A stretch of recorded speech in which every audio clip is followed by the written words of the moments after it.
Greetings. In today's lesson, I will be walking you through the process of creating a simple audio soundscape to be used in the creation of a video content or a theatrical production. As a technical theater teacher for 11 years, there have been many times where my crew had to create something simple such as a doorbell, or an hour of sounds such as those used when we produced a haunted house. Although it may seem like a daunting task, by the end of this tutorial, you will be able to create your own custom soundscapes. Let's talk about the software we will be using for this tutorial. Although there are more robust software packages on the market, programs such as Pro Tools, Digital Performer, Logic, and Adobe Audition tend to be too expensive for the average student. Therefore, we will be using two free resources that are hosted online, freesound.org and Soundtrap. The first online resource is www.freesound.org.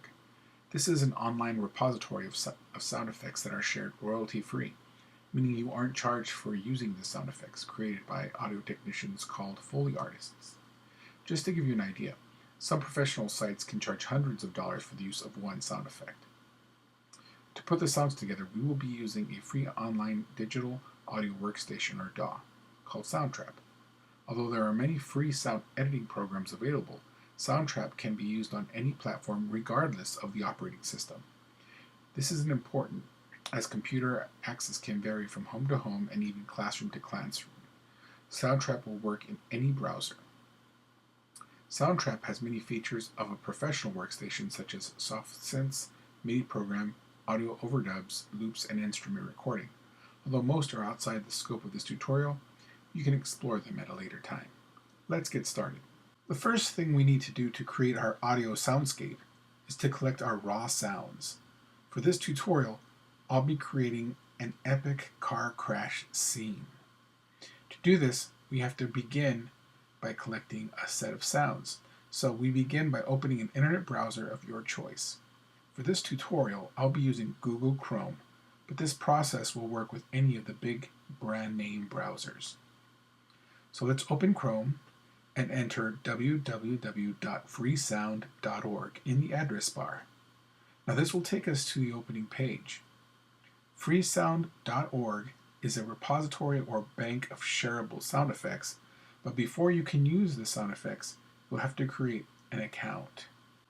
Again, Freesound is a huge repository with thousands of sounds, so they have included a search bar where we can enter keywords to narrow down our query. For my car crash idea, I will look for sounds that describe a car door opening, a car speeding, car skidding, and a car crashing. I will also look for a train whistle and some nighttime ambience sounds. First, we will search for a car door. As you can see, Freesound gives you access to literally hundreds of sounds for each search query, so you will have to preview a lot of sounds before you find the right one. Thankfully, you can preview each sound cue by pressing the small play button located on the bottom left side of the sound effects waveform.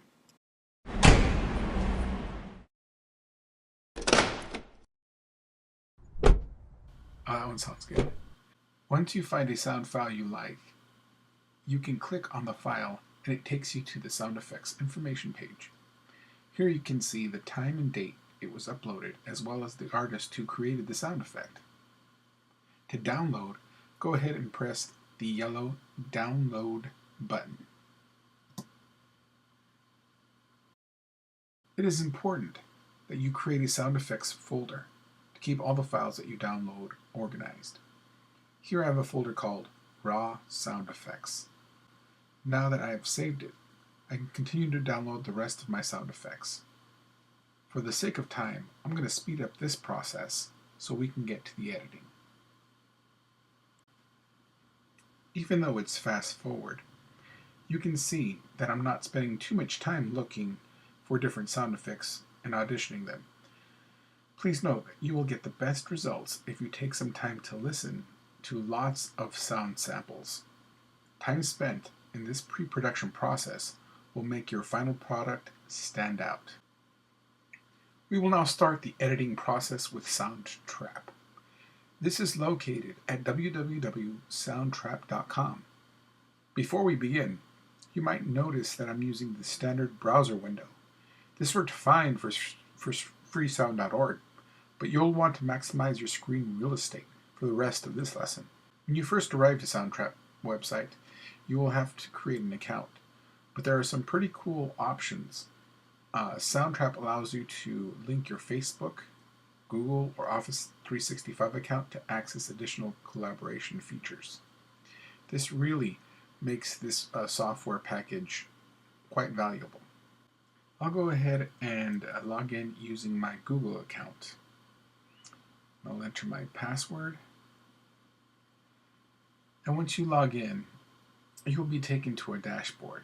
This is our launch area where we can open a previous project or start a collaboration. Let's go ahead and click on the purple studio button. This brings us to the main working space, and the software asks us to choose from a project type, but we will be selecting the blank setup.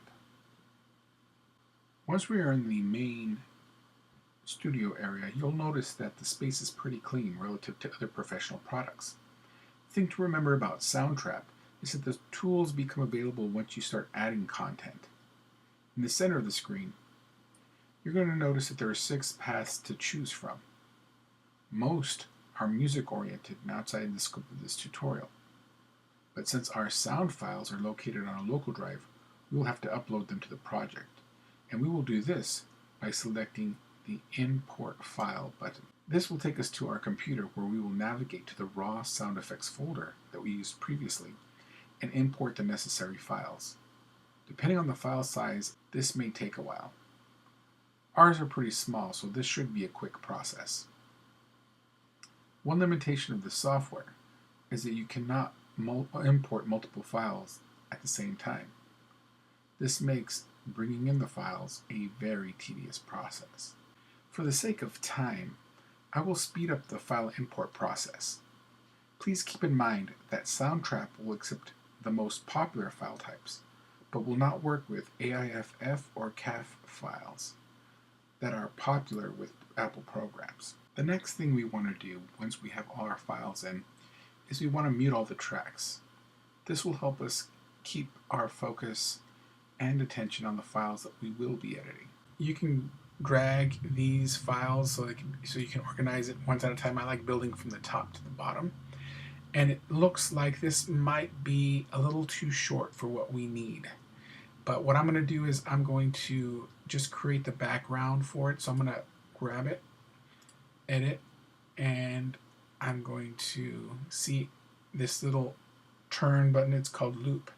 If you grab that and you pull it, it will allow you to create another instance of the same file, which again is really useful if you want to match up your sound, your ambient sound, to what's available.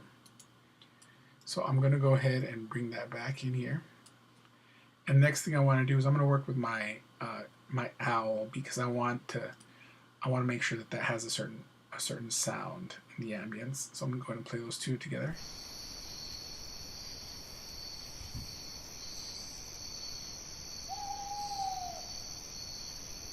And that sounds pretty good. You take out the ambience, and it just gives you a great texture when you're working with that. Now I want to go ahead and this is our large car crash. I'm not going to need that right now. Car moving. So let's go ahead and bring this up. And I'll unmute this.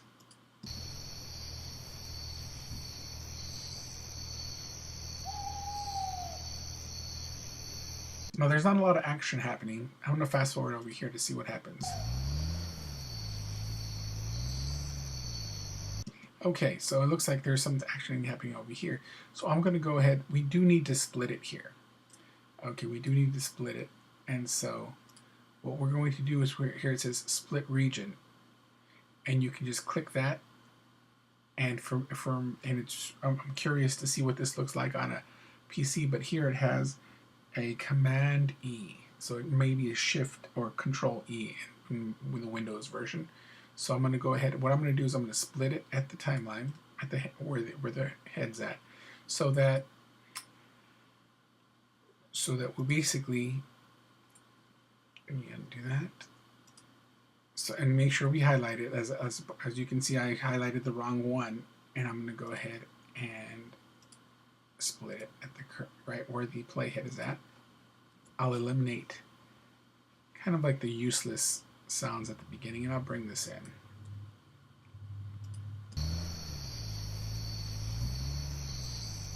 It's kind of low, so I'm going to bring it up. Now bring the ambience down.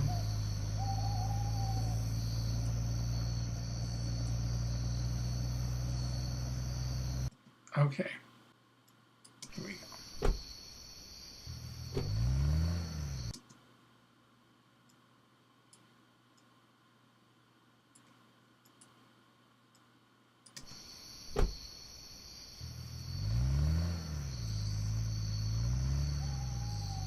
Okay, so we have somebody getting in their car and they are now driving.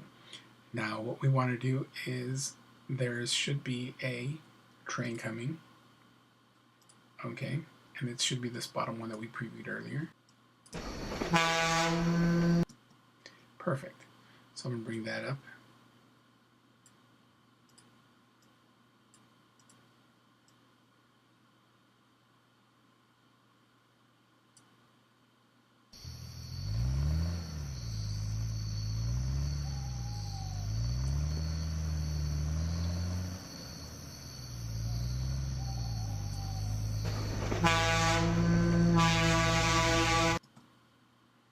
Okay.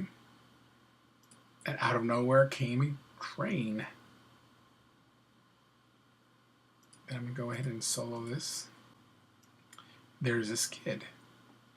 So I'm going to go ahead and bring that in.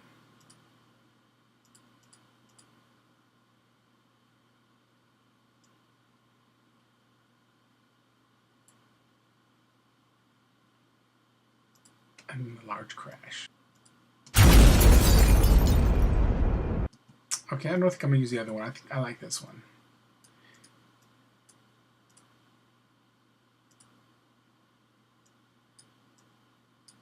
And sometimes it's good to have options, which is what I did here.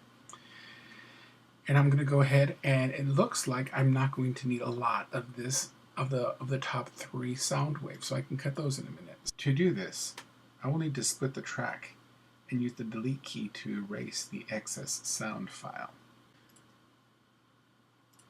Alright, and I'm going to split at region, and I'm going to split at the delete key. So that should be my soundscape. I'm going to go ahead and just start from the middle, just see what we have.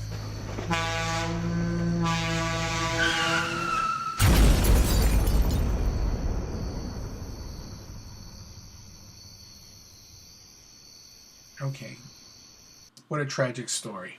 So one last thing I want to do here is, I know that I don't want the sound, just because I cut it off, to just completely stop. I want it to fade out. So this is where you start getting into these little additional tools. If you hit edit, you can actually create a fade out.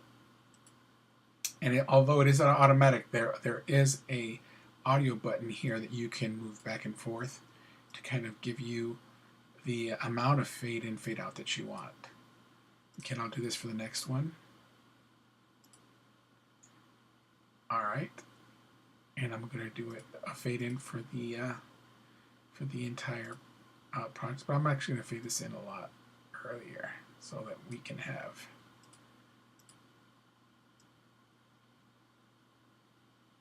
sound for when they come in. So let's go ahead and see what the whole thing sounds like.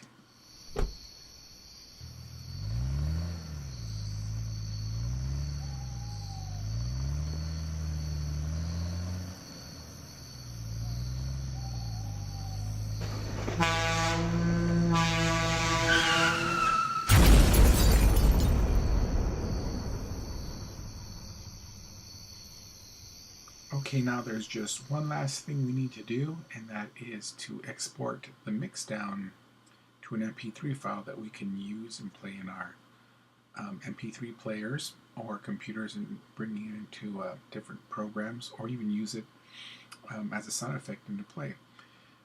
So there you have it, from beginning to end, how to create an audio soundscape using some free tools.